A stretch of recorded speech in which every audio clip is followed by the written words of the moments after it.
रुचि कुमार के दुल्हा यहाँ से तो वही दिन हमरो दिवर जाए छे तो ओतू से समस्तीपुर अति से लोयल स्टेशन पर से घुरा के कल की से जबी न तू जबी न तो हम तोरा सबके उठवा लेबा तोरा फंसा दो पकड़ लो तो पुलिस हमरे बाबू हमर फिर घुर के आबि गेल वहाँ से आ तो भेले तो 2-3 दिन 15 दिन भेल अति 8 दिन भेले हमारा बाबू के मरवा देलके।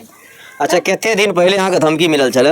ई धमकी तो तुरंत मिले। हम कहे लगे अहाँ के अति पुतो है बात करे पुतो के समझे कल के हम पुतो के नहीं समझेबे हम तोरा के मार देबो तो हमरा की पता चले मारे दे तो हम कहलो नहीं ना कोई केना समझेते केना न समझेते तो नहीं समझल का सच में हमरा दियोर के मार देलके उया राते में मार देलके तुरंत धमकी दो के लिया 10-15 मिनट हमर दियोर गायब हो गेले।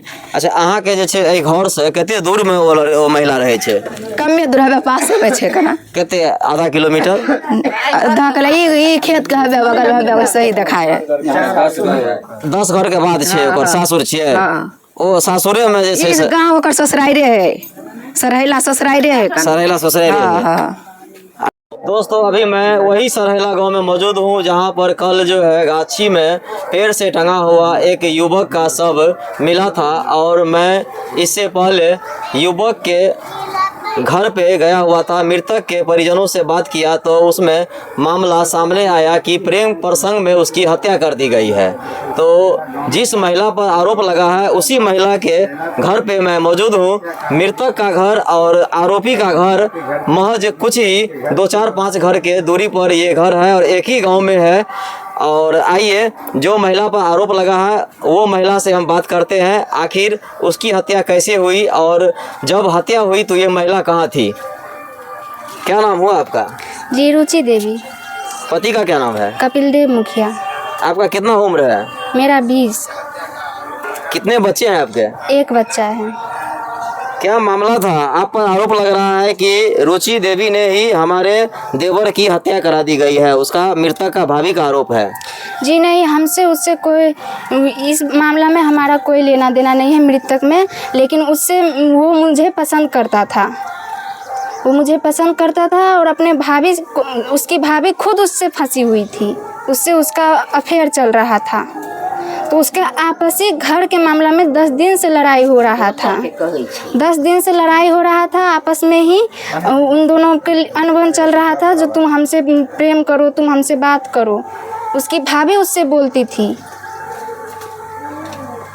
अच्छा आप जो है सो उनको रात में बुलाए थे परसों रात में? जी नहीं, हम नहीं बुलाए थे। वो तो बोल रहा है कि रात में जो है सो वही महिला बुलाई थी, फ़ोन किया था। खाना खाने के बाद वो डायरेक्ट जो है घर के पीछे से वो उसके घर में गया हुआ था। जी नहीं, वो इधर नहीं आया था। वो अपने घर में अपने भाभी से लड़ाई झगड़ा करके और वो चला गया है। देखिए आप सही बोलिए, आप जब सही बात बोलिएगा तभी सही बात सामने आएगा। तो आप हमको ये बताइए आप उसको कितना दिन से जानते थे? जी करीब 2 महीने से। 2 महीने से? हाँ। जब आप शादीशुदा थे तो आप उसके मोबाइल पर क्यों बात कर रहे थे? जी हम उसके मोबाइल पे बात करते थे, कभी कभार करते थे, क्योंकि वो हमें पसंद करता था। तो आपको जब पसंद कर रहा था तो इसका क्या मतलब? आप भी तो शादीशुदा थे, एक बच्चे की माँ थे, तो आप क्यों उससे बात कर रहे थे? जी हम उसको मना किए थे, जो आप अपने भाभी से फंसे हुए हैं तो हमसे बात मत करिए। हम उससे ये बात बोले थे तो वो बोला, हाँ बोलिए। वो बोला हमसे कम से कम दोस्ती के ही नाते बात कर लीजिए, आप हमसे प्रेम मत करिएगा। अगर मान के चलिए अगर वो अपने भाभी से नहीं फंसा रहता तो क्या आप उससे प्रेम करते? जी नहीं, तब भी नहीं करते, क्योंकि मेरे पास एक बच्चा है और पति है। हम तब भी नहीं करते। मोबाइल पर क्या सब बात होती थी आपसे? मोबाइल पे कुछ खास नहीं बात होती थी, कभी कभी होती थी। हाँ कैसे हो, ठीक हो, खाना पीना खाए, यही सब बात होता था और कुछ नहीं। कहीं घुमाने के लिए भी ले जाया जाता था? कभी भी नहीं। आपका रिश्ता में कौन लगता है? वो रिश्ता में कोई नहीं लगता है, गांव का ही है। गांव का ही है तो गांव में ही तो कोई ना कोई रिश्ता होता है ना, हर आदमी से, गांव के आदमी से। मेरे रिश्ते में वो कुछ नहीं लगता है। वो तो कह रहा है कि उनका जो है सो ससुर लगता है रिश्ते में, महिला का जिस पर आरोप लग रहा है आपका ससुर लगता है वो मृतक। जी नीतीश आपका ससुर लगता है? हाँ जी। तो फिर आप मोबाइल पर कैसे बात कर लिए? जब आपका ससुर लग रहा था तो ससुर से बात किया जाता है? जी नहीं, वो एक ही उम्र के थे तो हम लोगों में दोस्ती में बात हुआ था। वो उसके तरफ से प्रेम प्रसंग था, मेरे तरफ से कुछ नहीं था। परसों जो है सो देखे थे आप उसको कहीं? जी परसों हम नहीं देखे थे। परसों नहीं देखे थे? नहीं। तो आपसे आखिरी बार क्या बात हुआ था उससे? हमसे आखिरी बार कुछ नहीं बात हुआ था, यही सब बात हुआ था। वो भी लास्ट 9 या 10 तारीख को ही हुआ था। क्या बोल रहा था? कुछ नहीं बोल रहा था, बस इतना ही बोला कैसी हो, खाना पीना खाई, यही बोला और कुछ नहीं। अभी तक कितनी बार आप जो है सो बात कर चुके होंगे उनके मोबाइल से? जी कम से कम 5-6 बार। 5-6 बार। आपका नंबर कैसे गया उसके पास? मेरा नंबर उनके पास गया, मेरे हस्बैंड ही किसी काम से उनको फ़ोन किए थे। अच्छा, जी। आपका हस्बैंड क्या करते हैं? मेरे हस्बैंड मुंबई में रहते हैं, टेल्स मार्बल का काम करते हैं। कितना दिन से अभी बाहर में है वो? अभी उनको गए 5-6 एक ही हफ्ता हुआ है। एक ही हफ्ता हुआ है? जी।